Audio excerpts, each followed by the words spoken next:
Bonjour, aujourd'hui nous avons une leçon de lecture de la séquence 4, faire la description d'un lieu et l'intégrer dans le récit. L'objectif serait d'identifier la description d'un lieu. Nous allons commencer par quelques questions pour vous mettre en situation. Première question. Est-ce que tu peux nous dire où est-ce que tu te trouves en ce moment? Dans ta chambre? Au salon? Dans la cuisine?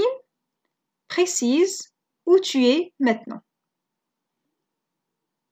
Qu'est-ce que tu viens d'indiquer? Bien sûr, tu as indiqué un lieu. Maintenant, tu essaies de nous informer un peu sur le lieu où tu te trouves.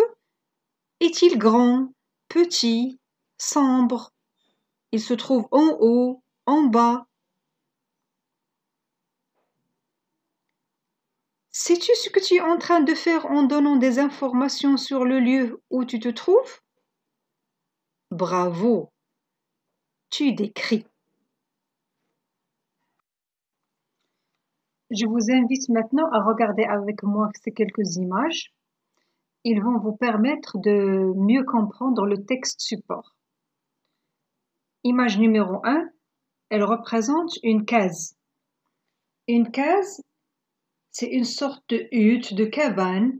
C'est une construction en bois ou bien en briques de terre qui est utilisée comme habitation en Afrique. Image numéro 2, c'est une natte en osier tressé. Une natte, c'est un ouvrage traditionnel de vannerie, c'est-à-dire qu'on tresse des fibres végétales pour réaliser des objets. Une natte, elle peut servir à couvrir des planchers. Numéro 3, c'est un oreiller. C'est un coussin que l'on utilise pour soutenir la tête quand on est couché, quand on dort.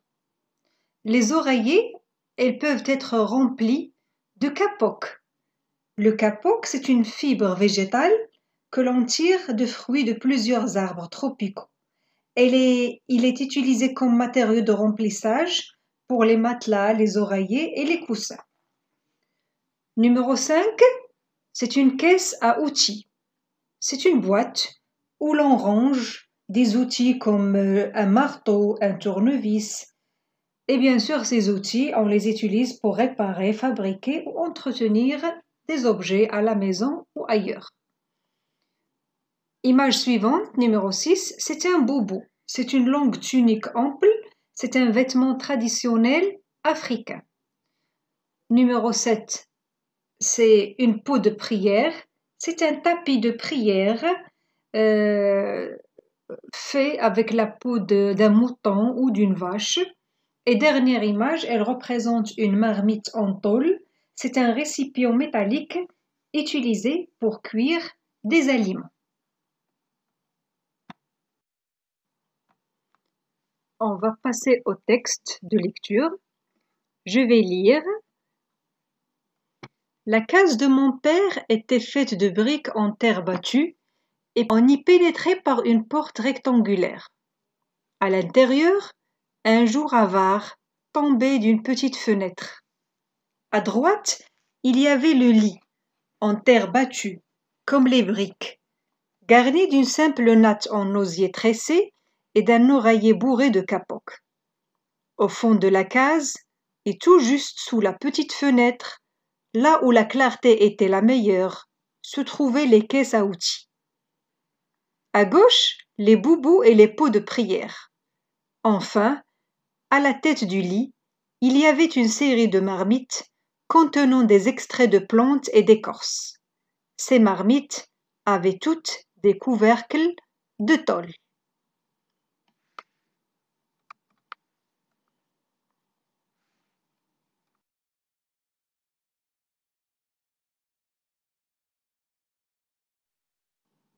Tu as bien lu le texte? Maintenant, tu réponds aux questions suivantes. Qui est l'auteur de ce texte?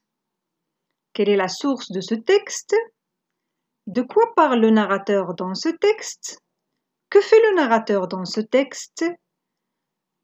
Le narrateur a commencé la description de la case de l'intérieur à l'extérieur ou de l'extérieur à l'intérieur. Tu peux comparer tes réponses à celles qui sont proposées devant toi. Numéro 1, l'auteur, c'est Kamaralai. La source du texte, c'est l'enfant noir. Le narrateur parle de la case de son père. Bien sûr, le narrateur, il décrit la case de son père. Le narrateur a commencé la description de la case de l'extérieur à l'intérieur. Passons maintenant à d'autres questions. Alors, question numéro 1, tu relis attentivement le texte pour compléter le tableau suivant. Quel est le lieu décrit dans le texte? Support, bien sûr. Après, sur le tableau composé de 3 colonnes, tu vas mettre les localisateurs employés et les éléments décrits et la caractérisation de ces éléments. Je vous ai proposé un exemple. Le narrateur, il a décrit la porte de la case de son père. Comment est cette porte? Elle est rectangulaire. À toi de chercher les autres éléments avec les localisateurs employés et la caractérisation. Quand tu auras terminé le tableau, tu passes à la question numéro 2. Tu relèves les verbes utilisés dans cette description et tu précises leur temps de conjugaison. Tu as complété le tableau et relevé les verbes? Maintenant, tu peux comparer tes réponses à celles qui sont devant toi.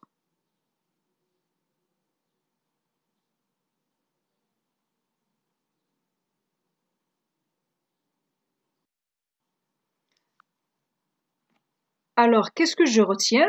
Je retiens que d'écrire un lieu, ça permet au lecteur qui lit mon texte descriptif de se le représenter, d'imaginer ce lieu. Quand je décris un lieu, je peux faire la description de l'intérieur à l'extérieur ou l'inverse, c'est-à-dire de l'extérieur à l'intérieur. Je peux la faire du haut en bas ou l'inverse, c'est-à-dire du bas en haut. Je décris un lieu à l'aide de localisateurs, comme à gauche, à droite, en face d'eux, devant, au bout, au coin, etc. J'utilise aussi des verbes, comme le verbe avoir, le verbe être, le verbe se trouver, le verbe se situer, et d'autres verbes bien sûr. J'utilise des moyens de caractérisation, comme les adjectifs, les compléments de nom et autres. J'espère que la leçon a été claire. À bientôt.